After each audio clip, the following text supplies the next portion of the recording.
Егер менен ең оңай пирогтың рецептін беріңізші деп сұраса, онда осы рецептті айтатын едім. Себебі бұл пирогты 10 минутта дайындап, пісіріп аласыз.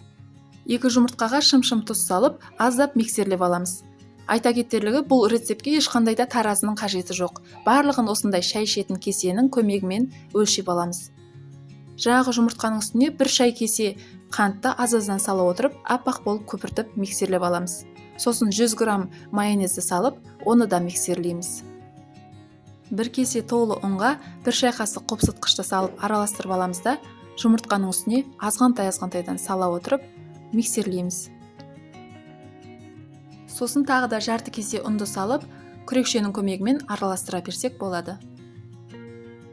Нәтижесінде осындай қоймалжың қамыр шығады. Оны 20 сантиметрлік формаға салып, 180 градуста шамамен 30-35 минут пісіріп аламыз.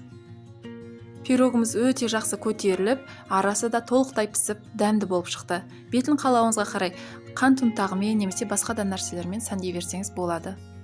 Аяқ астынан қонақ келіп қалып, немесе жай өзіңіз отырып шай ішкенге өте тез дайын болатын пирогтың рецептін жоғалтып алмас үшін сақтап қойыңыз. Сіздермен болған Замира.